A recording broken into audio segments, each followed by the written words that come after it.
Coming up on this week's episode of Flashtalk on FanDuel Sports Network, head coach Todd Starkey joins the show to preview their season-opening home matchup this coming Monday against James Madison. Then I take an adventurous trip to Murphy-Mellis Field to learn the sport of field hockey from members of the Golden Flashes. You won't want to miss that. Haley Eckerman, Kent State volleyball coach, joins the show to talk about Kent State volleyball's 50th anniversary and what it means to her. And lastly, Kent State soccer head coach Rob Marinaro joins us. Tell us what his team needs to do to punch their ticket to the MAC tournament. All that and more coming up in a flash.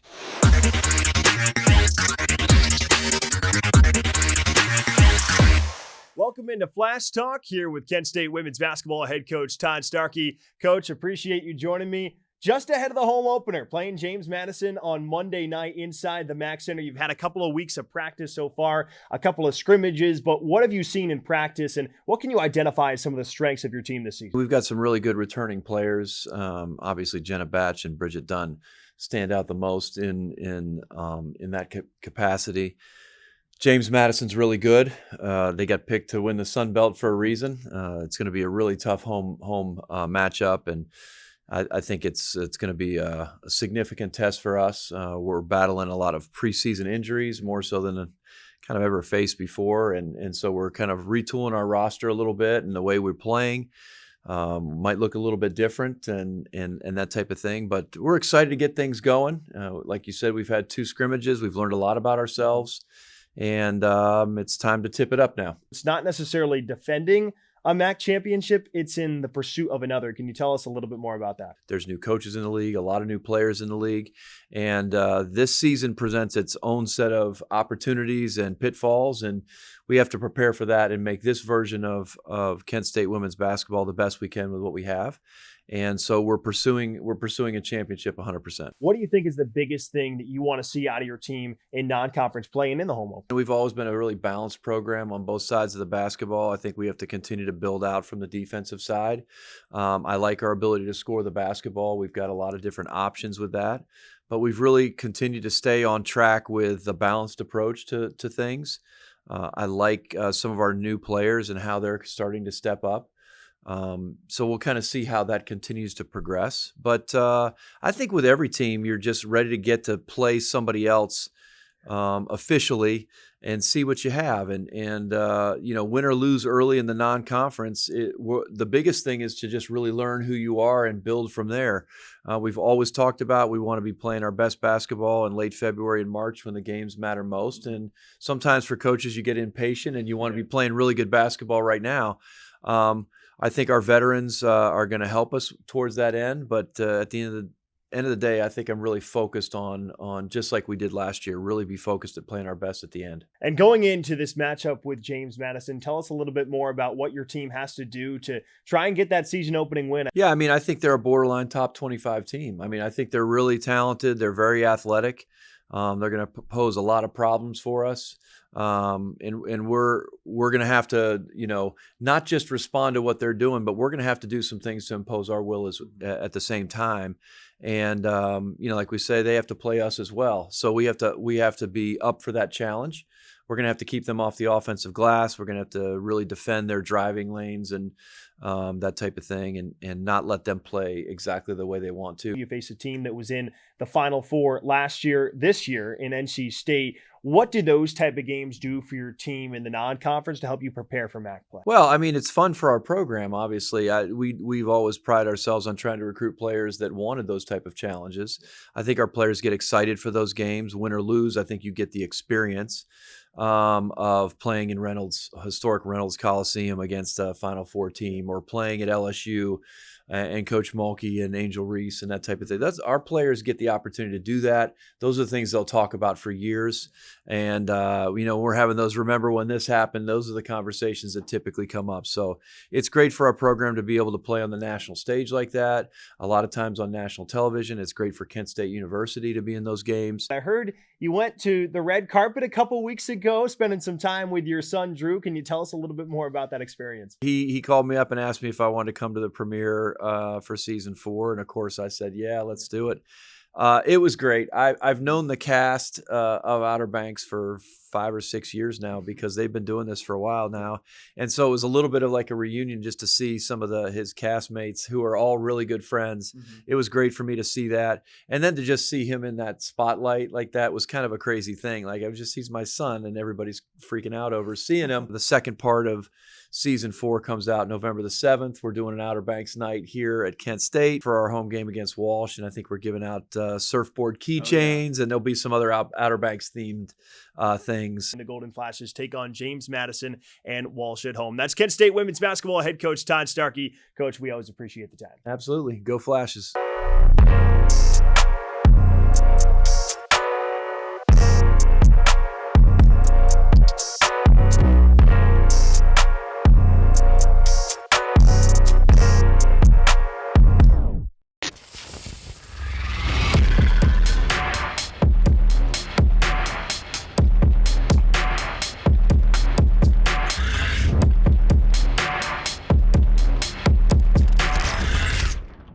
What's happening, everyone? Dane Richardson with you in a new segment we like to call Dane Does. I'm here with members of the Kent State field hockey team, assistant coach Karen Minton, and players Sophie Livingston, Ashlyn Taylor, and Allie Wood. They're going to show me what it's like to play the game of field hockey and probably laugh at me as I struggle. We hit on one side, this side of the stick. Yes, right? the flat side. Right. Flat side of the Well, what would happen if you hit with this side of the stick?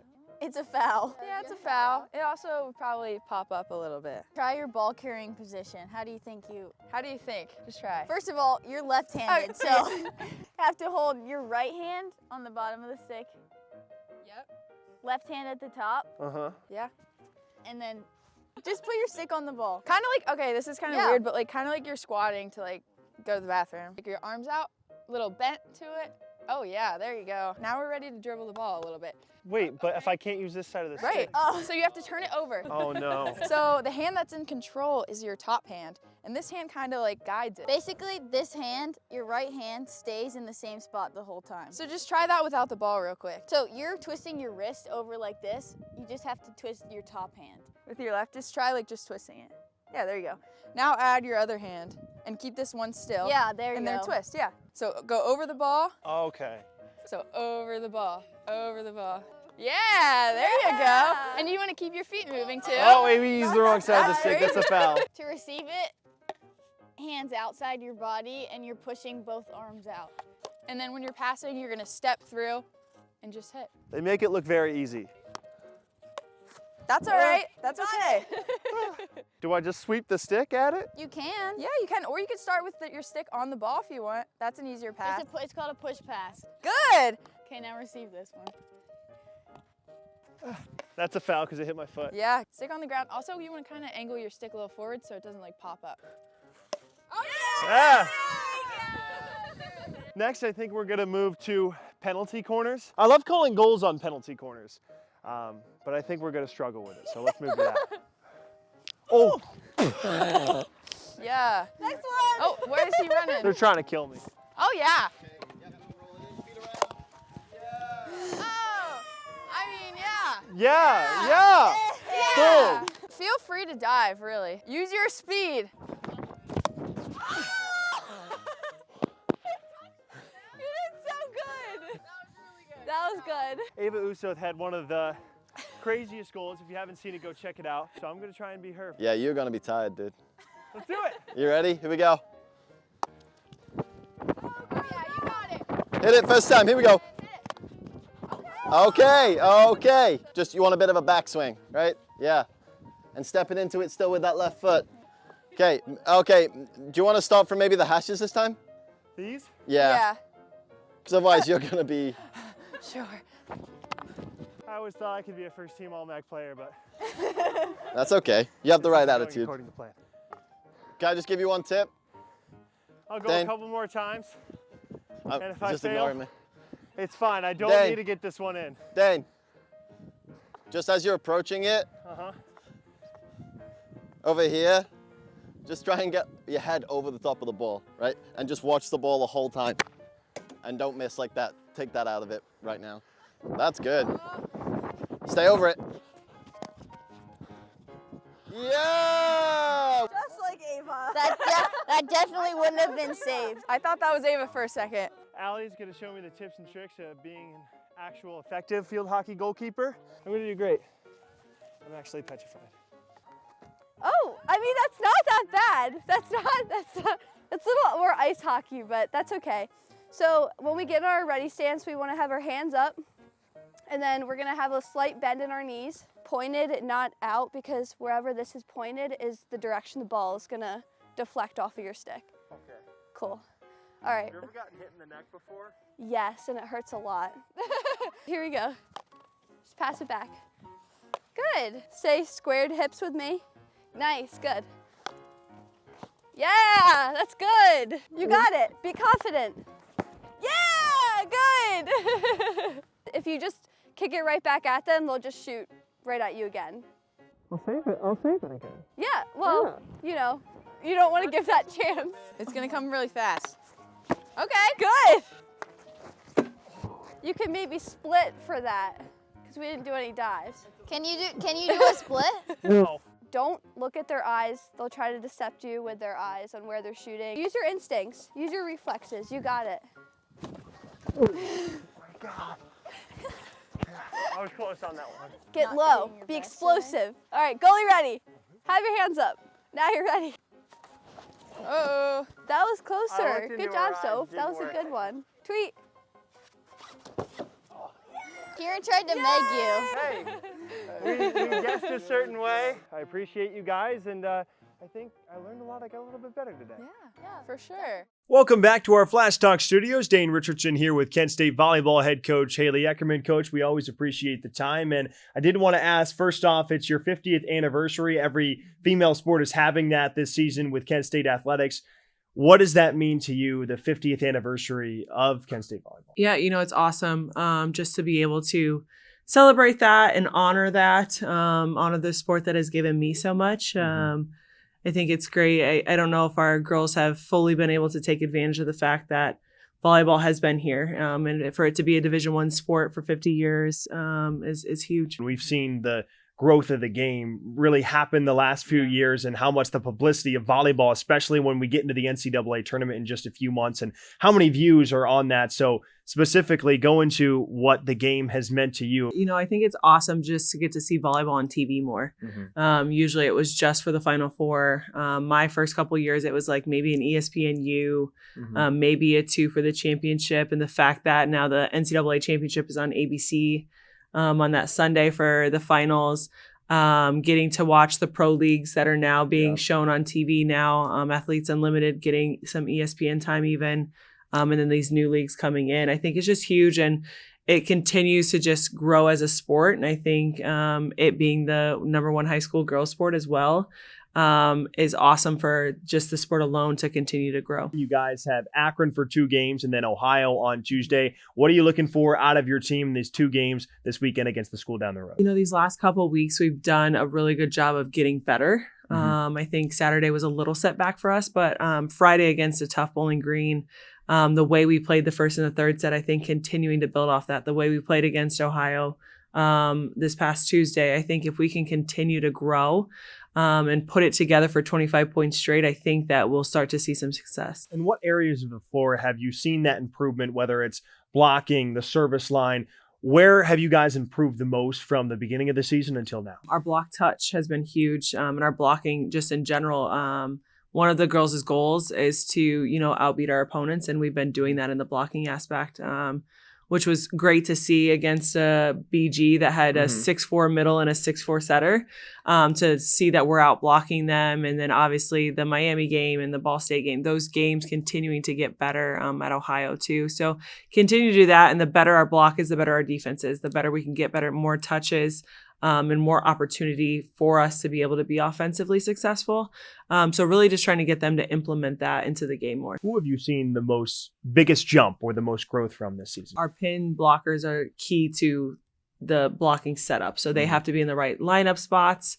And then our middles, Nadia's done a great job at coming in and really just kind of being a freshman and not really having any thing to be afraid of and kind of going out and playing. And Liliana's kind of done the same. So really navigating that piece of it. And I think the more time we spend in our individual work with them helps us. Going into this weekend knowing that, hey, it's a rival, it's Akron, it's the school down the road. Is that something you have to tell your players, or is that internal motivation already there with your group? Yeah, I think there's a little bit of both, but it's one of those where you don't want to over exaggerate the excitement of it, and trying to find that balance of, okay, yes, knowing and understanding the importance of it, and trying to get them to get in that mindset, but also not getting to where that's all we're focusing on, or it being too much of an emotional game, where it's just like any other game. It just so happens to be that we're playing that school. That's Kent State volleyball head coach Haley Eckerman. Coach, thanks so much for the time. Thank you. Coming up this week in Kent State Athletics, brought to you by KSU Tix. Kent State soccer wraps up their regular season on Halloween tomorrow at 3 p.m. against Bowling Green. Fans can get a special Scale Flash pillowcase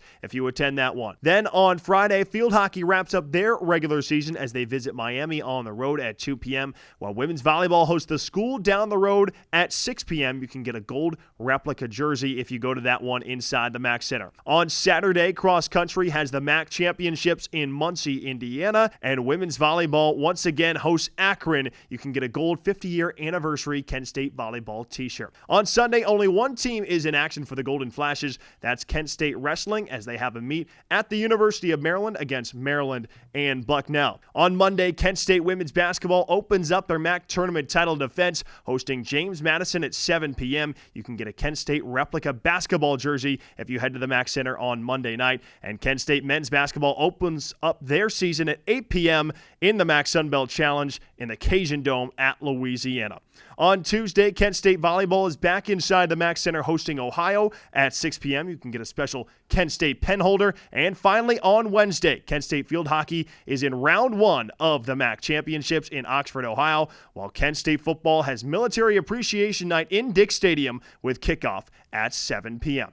As always, you can buy your tickets at ksutix.com. If you want more information on your favorite Flashes teams, visit kentstatesports.com or visit the Go Flashes app. We'll be back with more right after this.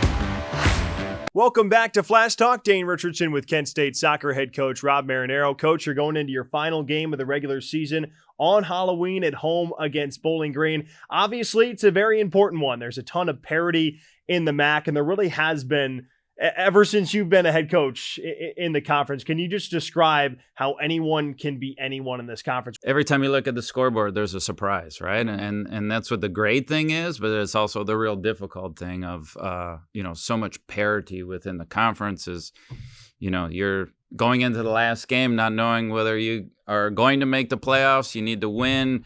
If you tie or lose, you could fall considerably, but that's sports, right? That's what we're here for, and hopefully we take that with excitement and enjoyment, because that's what it's all about. What are your takeaways from your last couple of games? Obviously, you suffered a loss against Eastern Michigan, but you win that rivalry game against the school down the road about a week ago. It's been pretty consistent for us all season long. Is when we play real strong defense. When we're committed to be the aggressors on the high press and those kind of things, we seem to be very successful. When we allow the other team to dictate the game, we'll fall on the short end of it. So that's what we saw. Thursday, I thought we put a lot of pressure on Akron. They had a fantastic game. They're a wonderful team. They just haven't had the success. And, it was a real tight game there until pretty close to the very end. And then Eastern, we came out, we were flat. I mean, there's no other way. And as a head coach, I have to take responsibility for that. Our team's got to be ready to play and understand the importance of every single MAC game. So, squandered away 3 points and, give Eastern tons of credit, undefeated at home and those types of things. So, there's a team that's fighting for a playoff spot, yet they're undefeated at home. So, that's the world we're living in right now. And, it all comes down to Thursday. And tell us a little bit about Bowling Green, sort of their style. They have a first-year head coach in Chris Fox. So what you're expecting from the Falcons in your final game of regular season play? They're very possession-based, and they like to keep the ball. So we have to be comfortable on Thursday without the ball and commit to our team defense, and then create opportunities once we win it, and really protect the ball for ourselves. And just this way, we're not chasing the ball all day or playing defense. We need to get those turnovers. We need to get onto the offensive side of things, and hopefully take the game to them a little bit more. And how much do you think it helps being at home in the friendly confines of Dick Stadium for your players? A game being as important as Thursday, to be in front of the home crowd. And, our student athletes have been amazing with the support, and our staff and everybody at the university has just been great. Akron, we had an amazing crowd. Yeah. So, the players obviously feed off that. And I was going to say night game, but it's going to be a 3:00 kickoff because we're all playing at 3. But still, it's a wonderful atmosphere. It's a lot of fun. And, I'm really looking forward to a fun time on Thursday. We all know that they got to get some points out of this, preferably 3 points with a win against Bowling Green. So what's your message to keep them loose? Just back to the ingredients that have made you successful to this point, right? Can we come out? Can we be the aggressors? Can we play great team defense? And all season, we've really been like, get the outcomes out of your head. It's about playing the 90 minutes. It's about us and coming back to that, just to make sure that they're focusing in on what they can produce on the night versus what the importance or the outcome potentially can be for that game. Last year, we saw the 6th seed Ohio just get into the MAC tournament and then make a run and win the whole thing and go to the NCAA. So I have to figure it's really just a matter, you got to get in and then you see what happens from there. That's why football expanded the playoffs, right? It's like once you get in there and it's a one-game deal, you never know, right? I've been here long enough. I can tell you plenty of times where when we used to have 8 seed, the 8th seed has won the MAC tournament. So that's where the parity comes in. And, when the number 1 seed and the number 2 seed get a bye, they feel a little bit more pressure sitting at home or sitting waiting for the next opponent. Well, they're getting another game in, and that'll build a little bit of confidence. So, it's a super tough conference, like you said, with tons of parity. And, I hope that we just give ourselves the opportunity. Kent State Soccer looking to punch their ticket to the MAC tournament on Halloween at 3 p.m. at home against Bowling Green. That's Kent State Soccer head coach Rob Marinaro. Coach, thanks so much for the time. Thanks for having me, Dan. That'll do it for this week's episode of Flash Talk. Tune in next week. We'll be right in the heart of Flash Frenzy Week. It's one of the most exciting times of the year for Kent State Athletics. For our entire crew here at our GFTV studios, I'm Dane Richardson saying good night and go Flashes.